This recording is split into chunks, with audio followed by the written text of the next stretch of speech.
Hello friends, good morning. Welcome back to my channel Puja's blog. Puja's ব্লগের নতুন একটি ভিডিওতে তোমাদেরকে অনেক অনেক স্বাগত, অনেক অনেক ভালোবাসা। আজকে হচ্ছে সোমবার আর এখন টাইম হচ্ছে 10:30। তো এখন থেকে আমি আমার ব্লগটা স্টার্ট করছি। আজকে উঠেছি অনেক লেট করে, প্রায় 10:10 বেজে গেছে। তখন উঠে সঙ্গে সঙ্গে উঠে আগে ভাত নামালাম। এই দেখো, এতে ভাত নামালাম, এতে ডাল আলু সেদ্ধ আছে, ভাত আর ডাল আলু সেদ্ধ এতে বসালাম। আর এটা হয়তো ডিম হয়েছে। আমার বরকে কালকে বলেছিলাম বাইরে যেতে, ও ঘুম থেকে উঠতে পারেনি, জাস্ট এতক্ষণে উঠলো, উঠে চলে গেল স্নান করতে। তো এখন ভাত করব, ডাল করব, আলু সেদ্ধ করব, পটল ভাজা করব, আর ডিমটাকে পেঁয়াজ দিয়ে বেশি করে টমেটো দিয়ে ওটা একটা করব। তাহলে আজকের দুপুরকার মতো হয়ে যাবে, রাত্রে চিন্তা রাত্রে হবে। আর এখানে জানো, কালকে রাত্রে বাসন ধোয়া হয়নি, শরীরটা একটু খারাপ লাগছিল। আর বরকে বললাম অল্প বাসন আছে, ঠাকুমাকে ধুতে হবে না।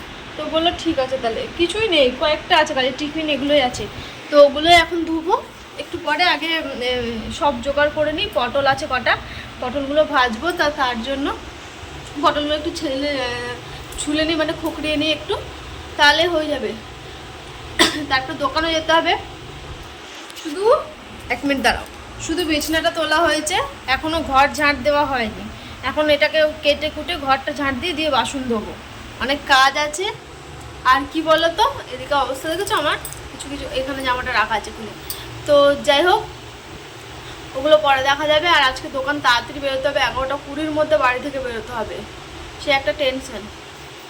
দেখা যাক এটা কতদিন কি হয়, তারপরে সোনার দেখে নেবে। ও এসে, আমি স্নানটা করতে যাব, ও এসে তারপর দেখবে। ঠিক আছে, চলো পরে আসছি আবার তাহলে আমি। হ্যাঁ, পটলটা এখানে ছিলে নিয়েছি, ছিলে নিয়ে হালকা হালকা ছিলেছি, নিয়ে লবণ হলুদ মাখিয়ে দিয়েছি, একটু লঙ্কা করে দিয়েছি, সাথে পেঁয়াজ টমেটো আর কাঁচা লঙ্কা কেটে রেখেছি। এটাতে ডিমের ভুনা করবো আর কি। আর এখানে দেখো কিছু বাসন আছে কালকের, আর এখানে ডাল বসিয়েছি। আর দেখো তারপরে বাসন টাসন ধুয়ে একদম চান টান করে চলে আসলাম। আমি দোকান যাওয়া বলে দেরি হচ্ছে, তো তাই আর কি। বাসন কুসন ধুয়ে কাপড় টাপড় ছিল কটা কাচলাম, কেচে টেচে স্নান করে নিলাম। এবার বাসন দেখো ধোয়াও হয়ে গেছে আমার। আর ডাল এখনও সিটি মারেনি জানো তো, একটু টাইম লাগে ডাল সিটি মারতে। তো এই আর কি। তো চলো দোকানে যাই, তারপরে আসছি। তো ফ্রেন্ডস দেখো, এখন টাইম হচ্ছে 11:30, আর আমি বেরিয়ে পড়লাম আগে। আমার বর এখনও বেরোয়নি, পরে বেরোবে। 1 মিনিট দাও, ক্যামেরাটা মুছি।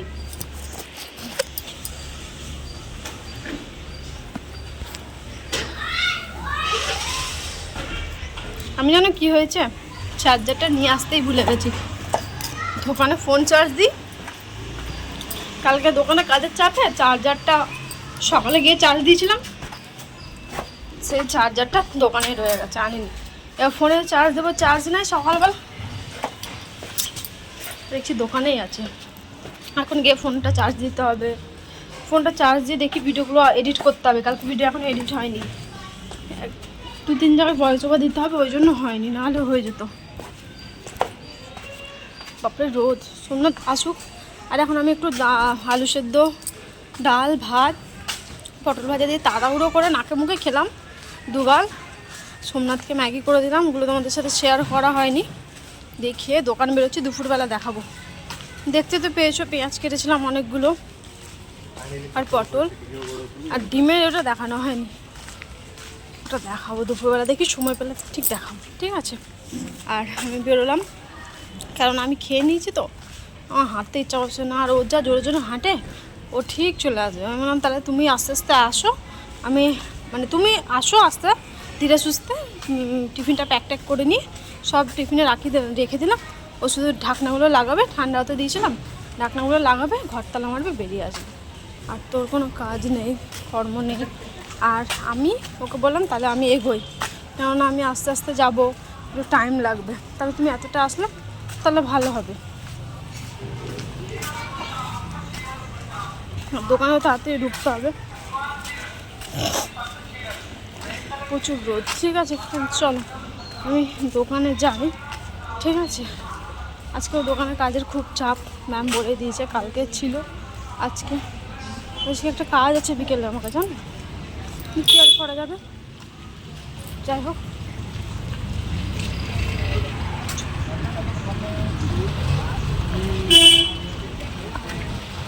পরে আসছি। আজকে দুপুরের খাবার হচ্ছে ডিমের ভুনা, আলু সেদ্ধ, পটল ভাজা, ডাল, ভাত। তো চলো খাওয়া দাওয়া করে নিই, এখন খুব খিদে পেয়েছে।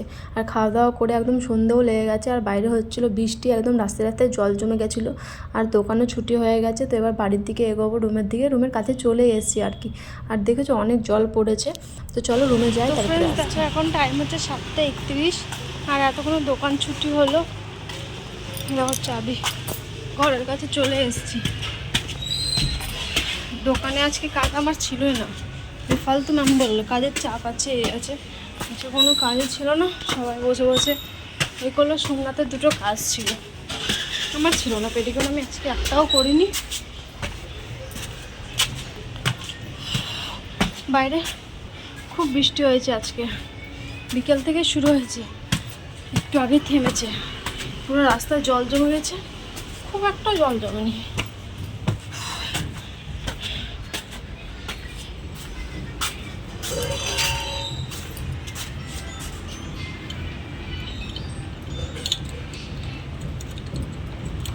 দাঁড়াও, ঘরটা খুলে আছে,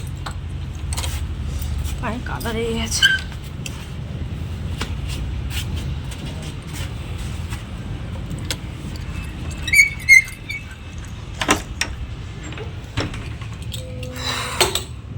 চলো, সোমনাথ গেছে বাজার, দেখা যাক কী নিয়ে আসে, ঠিক আছে? তারপরে আসছি। এই গরম লাগছে, হাঁপিয়ে গেলাম। আগে তাড়াতাড়ি চেঞ্জ করি, তারপরে আসছি। সন্ধ্যেবেলা টিফিনে বর এনেছিল আজকে ইডলি, আর এখানে তেলেঙ্গানাতে এসে না শুধু ইডলি আর ডোসাটাই বেশি খাওয়া হচ্ছে।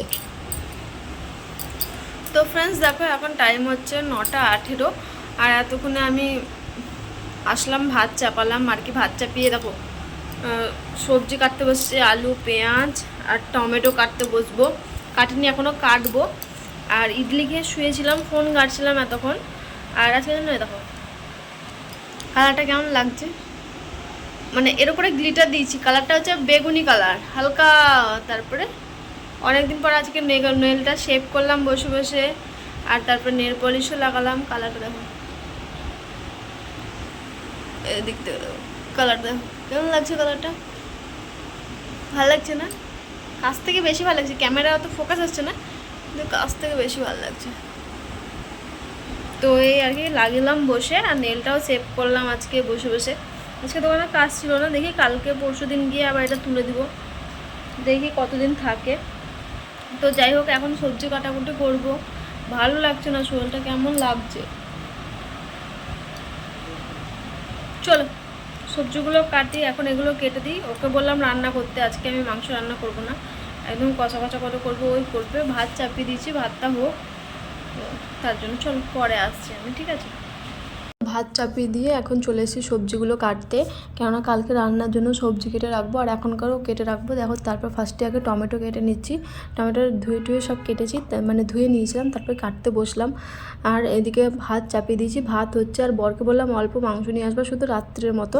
ঠিকই আছে, দুজনের বেশি মাংস মানে কি বলো তো, হয়ে যায়, দুজনের অল্পই আনতে বলেছিলাম, তো বড় অল্প করেই মাংস নিয়ে এসছে। আর এখানে পেঁয়াজ কাটছি, আর সকালকার জন্য পটল, বিনস এগুলো সব কেটে নেব। আর এই গাজরটাও কাটবো, গাজরগুলো আছে তো খারাপ হয়ে যাচ্ছে, শুকিয়ে যাচ্ছে, তার জন্য ভাবছি কিছু কিছুতে দিয়ে খেয়ে শেষ করে নেব। তো এই আর কি। তো যাই হোক কাটাকুটি করে নিচ্ছি, আর ভালোও লাগছে না, ঝিমানি লাগছে, শরীরটা একটু খারাপ করছিল, মাঝে যন্ত্রণা করছিল। তো সোমনাথকে বললাম যে আমি ভাতটা নামিয়ে দিচ্ছি, তুমি কি মাংস রান্না করবা? তো বললো ঠিক আছে তাহলে করো, দাও আমাকে কেটে গুছিয়ে দাও, মাংস সব ধুয়ে দাও, তাহলে আমি করে দেবো। আমি বললাম ঠিক আছে তাহলে তুমি করে দাও। ওকে তাই বললাম, আর পাশে বসে বসে ভিডিও দেখছিল, তার জন্য আমাকে ভয়েস ওভার দিতে হচ্ছে। তো যাই হোক, তারপরে দেখো একটা বড় পেঁয়াজ কেটে নিচ্ছি। আর মাংসতে না আমার বড় জন্য রান্না করেছে, এত বাজে রান্না করেছে না, কিছু বলার নেই, একটুও টেস্ট হয়নি মাংসটা, মানে খেতে ভালো লাগছিলো, কিন্তু ও না, মানে আমি যেরকম সাদা মাটা রান্না করি, ও জিরে ফোড়ন দেবে, এই ফোড়ন দেবে, হ্যাঁ, এই জন্য আমার ভালো লাগে না। আমি একদম সাদা মাটা পেঁয়াজ টিয়াজ দিয়ে কষিয়ে একটু ভালো লাগে আমার। বেশি গরম মশলা দিলে না সেন্ট আসলে না, আমার বেশি খেতে পারা যায় না, এটা আমার মনে হয়। আমার আর কষা কষা আমার বেশি ভালো লাগে, কিন্তু ও রান্না করেছিল, যাই হোক শরীর খারাপে যায়, রান্না করে দিয়েছে সেটাই খেতে হবে। তো দেখো তারপরে তোমাদের সাথে কথা বলতে বলতে আমার কাটা হয়ে গেল, বিনস কুচি কুচি করে কেটে নিয়েছি, গাজর আর পটল, এটাকে দিয়ে একটু ডাল করব, সকালবেলা মুগের ডাল। আর এখানে দেখো কত বাসনও জমে আছে, আর আলু পেঁয়াজ টমেটো আর মাংসটা দেখো ধুয়ে রেখে দিয়েছি, কুকারে ধুলাম, কুকারটা যেহেতু মাজতে হবে তো তার জন্য এখানে ভাতও বসিয়ে নিয়েছি। তো বরকে দিলাম রান্না করতে, তো বরের রান্না হয়ে গেছে, বেশ খেতে ভালোই লাগছিলো। যাই হোক, শরীর খারাপে যাই করে দিয়েছে সেটাই মানুষের খাওয়া নিয়ে কথা। তো খাওয়া দাওয়া করে আমি বললাম ঠিক আছে তুমি রান্না যখন করে দিয়েছো তাহলে আমি বাসনটা ধুয়ে নিই। তো তাই বললাম ওকে, তো বললো ঠিক আছে তাহলে তাই ধুয়ে নাও। তো তারপর আমার বাসন অর্ধেকটা মাজাও হয়ে গেছে, অনেক বাসন ছিল আজকে যেহেতু। তো খাওয়া দাওয়া করে চলে আসলাম বাসনটা ধুতে, কেননা বাসনগুলো ধুয়ে না রাখলে না সকালবেলা খুব অসুবিধা হয়ে যায়। কেন রাত্রেবেলাতে আমি সব পরিষ্কার করে রাখি, গ্যাস মুছে নিয়েছি। আর এদিকে দেখো ডেকচি ফেকচি কড়াই ফড়াই সব মাজা হয়ে গেছে। কুকারটা মাজছিলাম তখন সোমনাথকে বললাম একটু ভিডিওটা করে দাও, তো তখনও করে দিল। তো এই আর কি। আর আমার জলও চলে গেছিলো, তো জলটা বর চালিয়ে এলো ফার্স্টে, তারপরে আমি বাসন ধুতে লাগলাম। আর খেয়ে দিয়ে এঁটোটাও মুছে নিয়েছি, এবার বাসনটা ধুয়ে দিলে এবার ফ্রেশ হব, তারপরে ব্যাস আর কোনো কাজ নেই, রাত্রের মতো নিশ্চিন্ত। এই হচ্ছে কথা। আর গামলাটা না হলুদ দিয়েছিলাম পটলের, হলুদ মানে পটল মাখিয়েছিলাম না সকালবেলা, তো এই গামলাটা খুব মানে ডেকচিটা ছোটো একটা গামলা বলতে পারো, তো এটা হলুদ হয়ে গেছিলো ভিতরটা পুরো, ওই জন্য ওটাকে ভালো করে একটু মেজে নিলাম। তো যাই হোক বাসন টাসন ধুবো, মানে ধুয়ে নিচ্ছি আর কি, ধুয়ে টুয়ে এবার ফ্রেশ হবো, দিয়ে তোমাদের সাথে আসছি ব্লগটা শেষ করতে, ঠিক আছে চলো। আর দেখো তারপরে আমার বাসন ধোয়াও হয়ে গেছে, এখানে বাসনগুলো কত বাসন জড়ো হয়েছে দেখেছো, বাসন ধোয়া হয়ে গেছে, এখানে ভাত বেঁচে গেছে কিছুটা, এখানে তরকারিও বেঁচে গেছে। তো এই আর কি, আর বেসিন পুরো পরিষ্কার করে নিয়েছি, তারপরে চলো এবার ফ্রেশ হয়ে নিই তারপরে আসছি। হ্যালো ফ্রেন্ডস, তো দেখো এখন টাইম হচ্ছে ঠিক রাত্রি 12টা বাজে, আর এতক্ষণে আসলাম আমি ব্লগটা শেষ করতে। আমি দেখো শুয়েও পড়েছি, আমার বিছানায় হয়ে গেছে, আমি শুয়ে পড়েছি, এবার ঘুমোবো আর কি। আর বাসন টুসুন ধুলাম, ধুয়ে সব গুছিয়ে রাখলাম, কিছুটা ভাত ভেজে গেছে, ভাতে জল দিয়ে রাখলাম, দেখা যাক ওটা সকালে কি করা যায়, খাওয়া যায় না কি করা যায়, ভালো থাকলে খাবো, না হলে তখন খাবো না। আর তারপরে তরকারি অনেকটা বেঁচে গেছে, অল্প তরকারি নিয়ে আসে তার মধ্যে রাত্রে বেঁচে যায়। ও যেহেতু 2 থেকে 3 পিস খায়, আমিও যদি 3 থেকে 3 পিস 4 পিস খাই, খুব জোর 4 পিসের বেশি আর কেউ খায় না। তো তারপরে ওটা রেখে দিলাম, বেঁচে গেল। আর সকালে একটু নিয়ে যাওয়া হবে, আর সকালে পটল কেটেছি, ওগুলো সব কেটেছি, ওগুলো সকালে রান্না হবে। আর তো এই আর কি। আর বাসন কুসন অনেক হয়েছিল আজকে, অনেক বাসন ছিল, সব এখন ধুলাম। 8 ঘন্টা লাগলো আমার পুরো বাসন ধুতে, জানো, পুরো নাইটিও আমার ভিজে গেছে, কিন্তু যাই হোক এখন আর খুলবো না নাইটি, এক্ষুনি শুকিয়ে যাবে। ভেজা তো একটু ঠান্ডা ঠান্ডা, যা গরম পড়েছে একটু ঠান্ডা ঠান্ডা লাগছে, ভালো লাগছে, খুব একটা ভেজা নেই, একটু সামান্য ভিজে গেছে। তো যাই হোক, দিয়ে আসলাম এখন, মুখ ধুয়ে জনসন বেবি ক্রিম লাগালাম, দিয়ে ক্রিম লাগিয়ে এখন আবার শুতে আসলাম। তো ভাবলাম না ব্লগটা শেষ করে দিই, সারাদিন তো দেখতেই পেয়েছো কীভাবে কাটলো। তো চলো আজকের মতো ভিডিওটা এ পর্যন্ত রাখলাম। আর আমার বর ফোন ঘাটছে, এখনও ঘুমোয়নি, লাইট অফ হবে একটু পরে, এখনই হবে, আমি ব্লগটা শেষ করবো তারপর লাইট অফ হবে, তারপরে এখন নিদ্রায় চলে যাব। নিদ্রায় তো বলে, ঘুমোকে কী বলে, তো যাই হোক, যাই বলে আমি যাই বলে আর সেটা বলে লাভও নাই, জানিও না তার কথাও না। ঠিক আছে চলো আজকের মতো ভিডিওটা এ পর্যন্তই রাখি। সবাই সুস্থ থেকো, সবাই ভালো থেকো, দেখা হচ্ছে আগামীকাল নতুন একটি ভিডিওর সাথে। আজকের মতো টাটা।